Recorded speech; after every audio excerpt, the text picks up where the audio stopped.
Биринчиден биздин тегерек столдун негизги максаты эмнеле? Негизги максаты ошол жогорку соттун чечими менен түрмөдө отурганын баарыбыз эле билебиз, Садыр энебиздин, Садыр патриот энебиздин. Мындан кийинки укуктук кандай аракеттер болду? Конституциялык кандай мүмкүнчүлүктөрдү пайдаланууга аракет кылышты? Мен ошону абдан терең изилдеп көрүп, анан кийин ушул бүгүнкү ушул формат, тегерек столдун бүгүнкү форматын даярдап келдик. Мындай формат көптөн бери боло эле Садыр Жапаровдун айла чекесинде.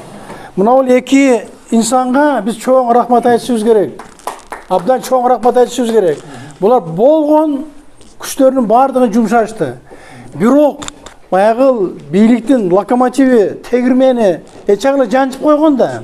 Эчагыла баардык инстанциялар боюнча ар бир нерсенин баардыгын Шарабудин менен Замирбек мырза баштарынан өткөрүп турат. Мынакей мен абдан сыйлаган акин менен досум деп да койсом болот.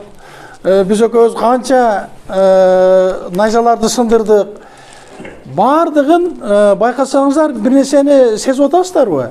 Садыр Жапаров менен байланышкан нерселердин аракеттердин ичинде баардыгы мыйзамдуу болуптур да.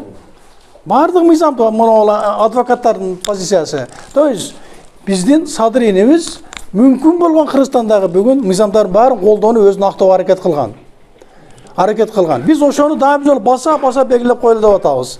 Мына акыркы жолу сүйлөгөн жигит Касымбек Райымкулуу уулу. Туура. Мынакей бизде секретариат турат. Бизде эки жерде штаб иштеп атат.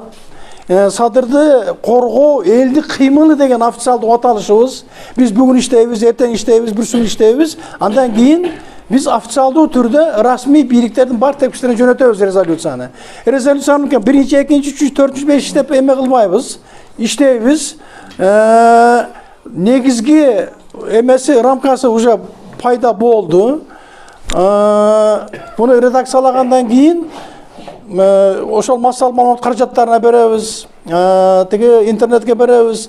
Эми баягы президент боюнча айтып атпайсыздарбы, жолугуп кабыл алат деп, элан айындар. 10 айдан бери кире албай жүрөбүз президентке. Не только президентке, президенттин аппаратынын башчысына кире албай жүрөбүз 10 айдан бери. Ушундай болуп калды. Ошон үчүн жакында алмашат кирет. Биз дагы жакында алмаса дагы 1 жыл жүрөт экенбиз да. Анысы түшүнгүчө. Ошондуктан массалык маалымат каражаттары аркылуу азыр деген баардыгы ачык болуп калды. Биз өзүбүздөн кетпесин. Анан бир чоң нерсе бар, 2 марттагы элдик демилге деп айтсак болот бул.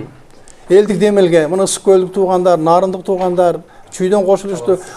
Эме Кыргызстандын баардык эмесине мынакей Оңолбек байка айтып, Анарбек байка айтып келип атат, Таластын элинде да бар ушундай нерселер деп. Ушунун баардыгын расмий бийлик сезиш керек. Биз баягы кескин түрдө ультиматум койгон жерибиз жок.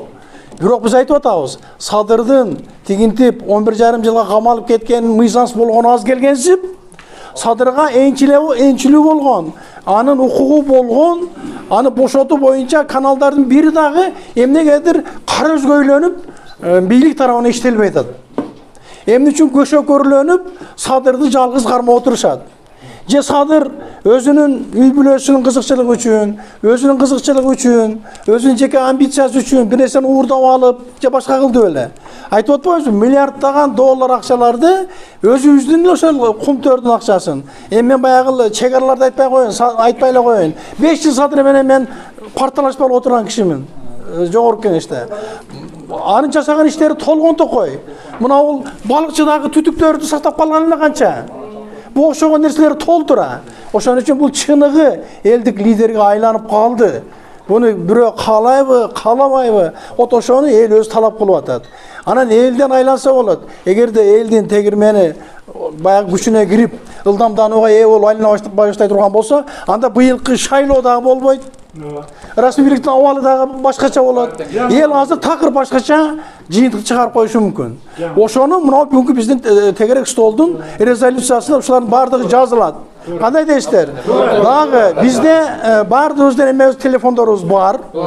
Үйгө баргандан кийин мына бүгүн дагы баргандан кийин оюңар болсо, пикириңер болсо, жазуу түрүндө мынакей Венера, анан кийин берки кызым кайякта жүрөт, Токонова, Наргиза, вот ушул экөө мынакей отурушат, азыр чыгып баратып телефондорун алгыла, электрондук почталарын алгыла, бериңиздер 3 күн катуу иштейли, анан кийин резолюцияны чыгарабыз. Бардыгыңыздарга чоң рахмат.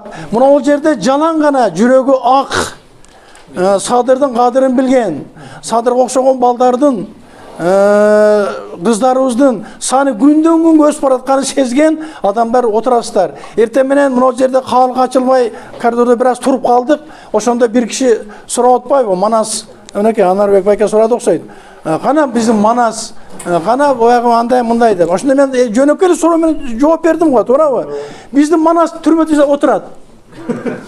Ана ошо Садыр Жапар, ошо Манас. Өзүбүз бар тыгып коюп атпайбызбы, Манастар чыгып атса. Мына кептин баардыгы ушунда болуп атат. Ошон үчүн баарыңыздарга чың ден соолук, дагы көп жолугушалы. Акыйкат үчүн күрөшө берели. Рахмат.